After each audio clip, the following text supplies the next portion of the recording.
Hey, what's up everybody? We are in the showroom and today we have a very special vehicle that we're working on. We are working on Jim Specht, the owner of OK Four-Wheel Drive's 1978 J10 Honcho edition. This thing has been completely redone 15 or so years ago. As soon as it was redone, Jim parked it to keep it nice and there it sat. So Jeremy, can you kind of tell us what goes into making a barn find run again? Rebuilt the carburetor, cleaned it, rebuilt it, drained the fuel tank, clean the fuel tank. Now we're doing plugs, wires, cap, rotor. It's already got a Petronics upgrade in the distributor, so it's no longer points. And then basic stuff: oil change, air filter. I think he wants wiper blades, and then it's got the typical trend seep out of an AMC Bell Turbo 400 that we have to take care of. But these tires, I don't even think have a mile on them since they were put on 15 or so years ago. So we're gonna check them for dry rot and we're just gonna take you along through the process and we're gonna get this thing back on the road. So you can see Jeremy already has removed the carburetor. He's also drained the gas out of the gas tank. Here's the carburetor. This thing's probably getting a rebuild if he hasn't gotten to that already. But we're gonna pull that guy apart and yeah, we're gonna start draining oil, changing spark plugs. Obviously this battery, although it looks new, that's going away. There's the new ignition coils, and yeah, we're gonna just kind of keep cruising. Here you can see we have the old spark plugs. Although they may be new from 15 or 20 so years ago, we are gonna replace these guys. So all new, fresh Champion spark plugs. Jeremy's just pulling everything out of the boxes. Here's the new rotor, there's the new cap. You can see we got a bunch of gaskets to check and make sure we got the right one for the carburetor. Not that it's filthy, but we don't know how many mice have been in there, so that's gotta go. It's hard to see, but we got the new spark plugs in. We have the old wires still, just so we can keep the firing order. So all that stuff's gonna go once we're ready to put the new distributor in and kind of plug everything in one at a time so that we don't lose track of where we're at. So Jeremy's working on that right now. So how's it looking there? It's brand new. Got a little oil in it, but it's a brand new rotor. But just better to replace it than to... Yeah, we're just gonna replace it. Gonna set the carburetor on and cover the hole.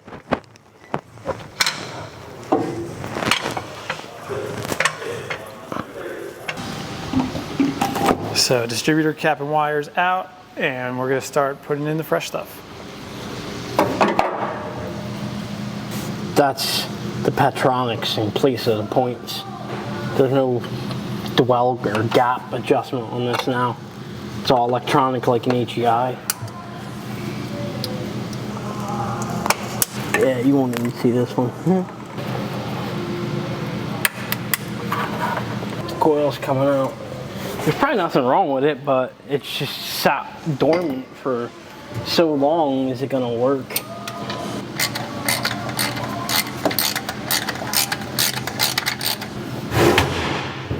Ooh.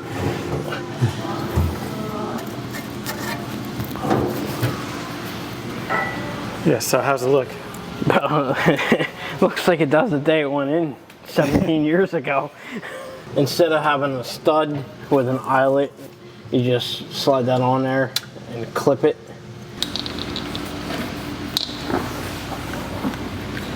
So as Jeremy's doing this, he is running the wires in a way that they're not going to touch or be close to the exhaust manifolds or the block himself. Just keep them from getting hot.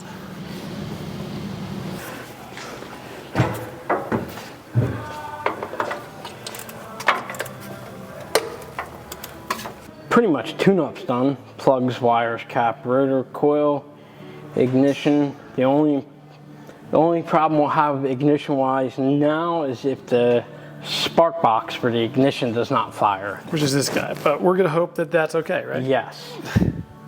Yeah, battery, air cleaner, oil change. We won't put fuel in it until we have the carburetor gasket where we can hook the carburetor up, just for the sake of the fuel vapor in the lines in the showroom, you know, sitting here in the showroom until the carb gasket, since it's such an old oddball gasket. I think we're 3 days out on a paper gasket, so. And battery's coming out.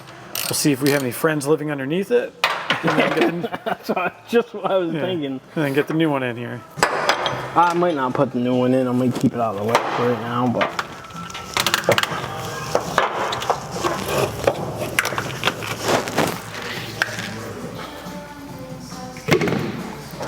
And here is the new interstate battery that'll be going in. We'll double check the battery terminals and wires. Battery tray looks good. So one of the things that we discovered that might be a little hard to see, can I borrow your flashlight, Jeremy? Down there you can see a little pool of coolant, and that's on both sides of the intake manifold. These are just some things that we're gonna find along the way that we need to do, take care of while we're working on this thing. We thought we would just replace the battery and call it good, but you can see that these battery terminals or these battery cables are a little short. So we're actually gonna have to make new battery cables, which is kind of a nice thing because then we'll know that they're all new and fresh. There's not gonna be any dry rot. And one less factor when it comes to getting this thing running right. Just gonna check and make sure the battery clears the brace under here because it's 3/4 of an inch taller terminal height to the optima to this. So, and the placement of these are moved, like the negative should be right about here. I'm hoping the positive should be about there. It'll hopefully clear the bar, but I also hope the bar doesn't lay right on the battery too. No, we got 3/4 of an inch over it. Got space? Yeah, I got enough space you could see it on camera and that. Yeah, because the last thing you want to do is slam this hood shut, and then all of a sudden you got two new dents in the hood. Weld the hood to the truck, to the battery.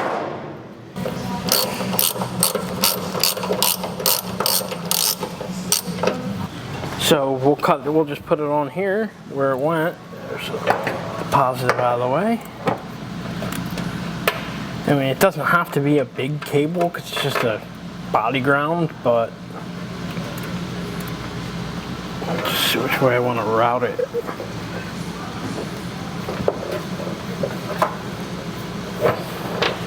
Copper, it's a winch cable.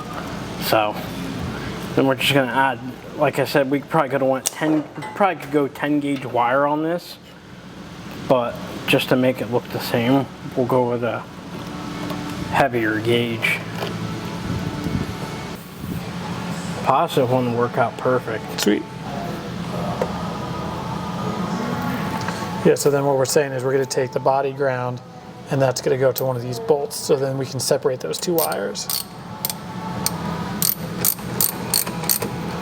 Soldered the cables ends on real quick and heat shrunk them, and now I'm just putting the cable on the battery terminal. Well, we're gonna put it up right now and see if we can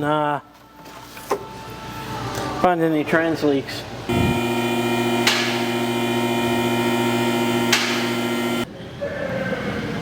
Looks like the governor housing is leaking right there. A lot of this transfer case leak. Just look at it right there. That's not trans oil.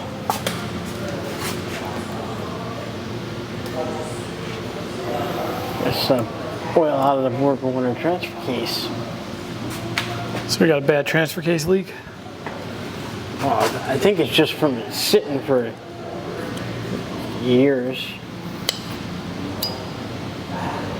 It's been somebody's opened it. It's leaking up around the dipstick, but So, I mean. so you wiped all this off a couple days ago just to see where the leak might be coming from?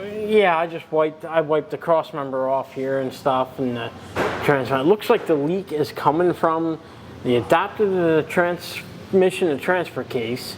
The transfer case itself, I mean, the oil pan on the trans is leaking, but I've yet to see a Turbo 400 that doesn't have like a seep, especially when it sits, and the vacuum modulator leaking a little bit, but I mean, that's just an O-ring. Well, that's obviously trans fluid, bright red, nice bright red. I believe it's leaking from this adapter here. There's some old Flowmaster 40s, I think, right there. Yep. From like 20 years ago. But yeah, this exhaust looks brand spanking new.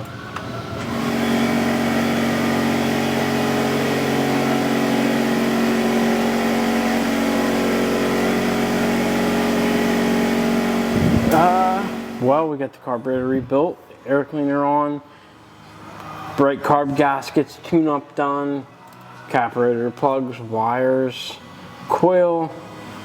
We've got a couple little wiring issues fixed, you know, where it was just laying in the way. And so now we're gonna push it outside and fire it up.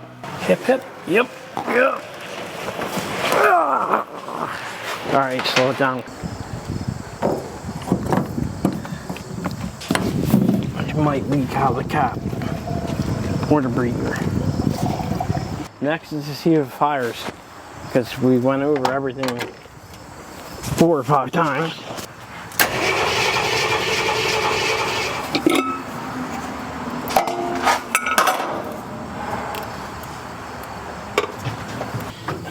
Actually, I don't think you got fuel yet.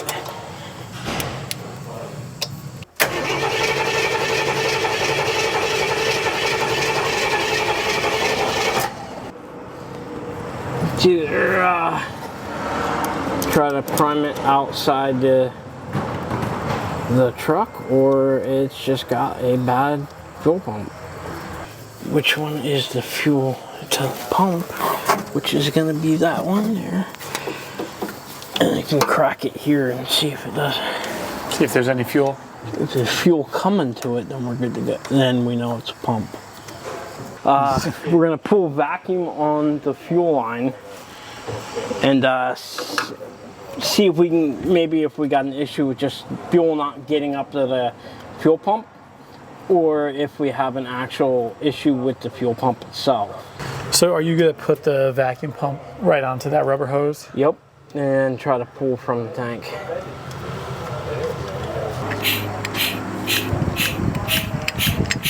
Since we couldn't pull vacuum on the fuel line, we're blowing air back to make sure we hear the fuel bubbling and make sure the sending unit's not broke above the fuel line.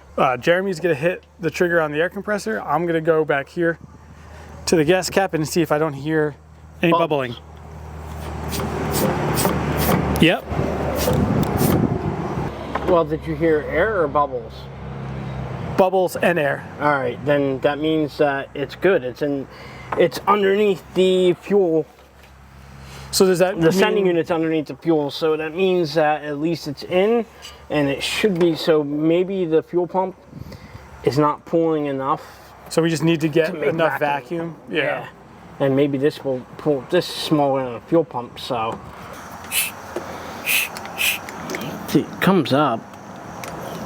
It's on this side here. You can see it's starting to get wet, covered in it. So do you think that that fuel line is swollen shut? I'm hoping so. What we're going to do is we're going to cap this off, take that line off, take the line off the pump and make sure nothing's in that piece of steel line going up to the front. Cut this rock hard piece of fuel line off and put a fresh piece in, hoping that's some part of the problem why it's not sucking fuel. All right, so as you can see, we got the Honcho back in the showroom. Today is not the day that this thing's gonna start. We went through and replaced the soft lines. We put a vacuum pump on the top of the fuel lines to try to pull fuel forward. We put a vacuum line on fuel lines further down so it didn't have to fight gravity so much and we couldn't get fuel to it. So right now we're kind of at the spot where we think that the sending unit may be completely covered in either varnish or rust. So the next thing we're gonna do is get this into the shop, drop the tank, check out the sending unit. We know that there's probably a bad gasket on the fuel tank, so we're gonna replace that while we're in there. And then we're gonna go from there. Pulled the said gas tank out of the vehicle to see why we couldn't get any fuel and pulled the sending unit out. And one of the things we found was this here is like a sock type filter on the bottom of the sending unit, and if you look through it, I don't know if you'll see it on camera with the light, you can barely see light in it, which means fuel's having a hard time getting through it. It's having a hard time, it's slow time getting through it. And then also, so we're going to replace that, but also what we found is the gas gauge wasn't working right, and so we hooked an ohm meter up to this and operated the float all the way through its travel, and the readout on it stays pretty much the same. It changes a little bit, but it's supposed to On one of these is supposed to cycle from 60 to 120 ohms, which I can't remember which way it was full and which way it was empty, but like kind of like a GM 0 to 90. And then we also found a little bit of fuel in there. I don't know if you can see it splashing around. So that's going to give you a false reading. Yeah, that's going to weigh this down no matter what. So we're changing the sending unit, getting a new sock for it, and then we're also, at that point, since it's eating away at all this, the fuel, we're going to change the fuel pump too, for sake of the diaphragm and the pump not working properly. We've also pulled the Honcho apart a little bit. We're just in here cleaning up the brakes a little and bit. cleaning everything, yeah. Because once we get this thing running, we're going to want to make it move under its own power. So if we're going to do that, we want to do it safely. Yeah, the spring on the accelerator pump is not pulling it back enough, which I think we might look for a spring. Because when Jeremy's like giving it gas to try to prime the carb, it's not moving enough. But when he goes under the hood, he can get it to move, and that's when we get it to start. It's just like in that crappy spot. It's not even a spot. It's like the starter. It's happier now. Oh, a little backfire.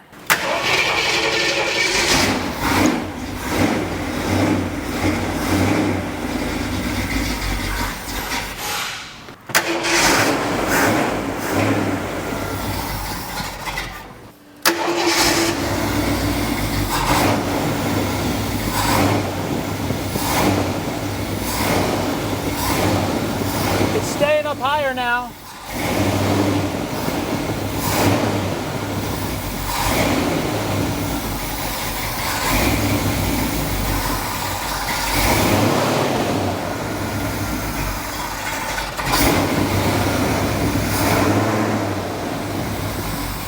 I'm gonna shut it off.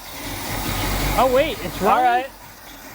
It's starting to pick up on its own. Yeah, it got a little bit better. So what I'm doing is every time Jeremy hits the gas, the accelerator pump goes down but doesn't return. So I'm literally manually pulling it back up to the top so that it'll let more fuel into the carb. It's getting a little bit better. Staying higher now. So we're gonna keep kind of tinkering until maybe we get this thing. If it warms up enough, we'll get it to idle under its own power. Or we just got to replace the spring for the accelerator pump. This spring was too light, so we're gonna try, now it doesn't move as far, we wrapped the zip tie to lock some of the coils down on it. That's just a temporary fix to prove a point. But also we have a spring on the throttle shaft, a wraparound spring, kind of like a throttle body has on it. That's also seeming like it's weak, so we're trying to overcome 2 springs with 1. Go for it.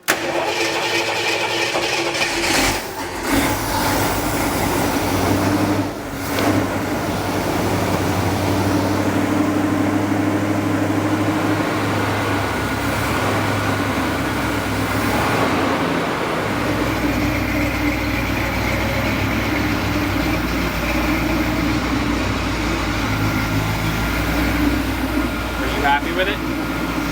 That's why I won't idle, Alex. Vacuum leak? Yeah, because I didn't hear any chains when you're doing that. No, you can feel it's pulling like 7 pounds.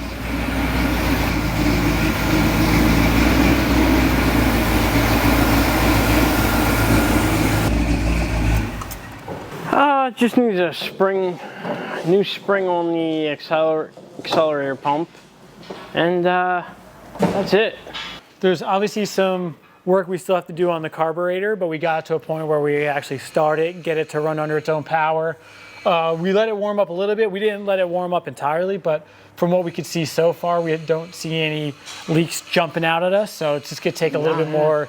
Once we get the carb kind of dialed, we can let it really idle, let it kind of go through its whole heat cycle, and then we can see if any leaks pop up. But the next time you see this, it's gonna hopefully be going at least through the parking lot under its own power, maybe even touch the road. So it's been about a month since we had some free time to work on this thing. We're still waiting on a few parts for the carburetor, but we believe we got into a point where now we could get it to start and kind of idle under its own power. So I think we're at a point where we're gonna give it a go. We're gonna back it out of here, see if we have a couple gears, and call this project done. So Jeremy, go for it.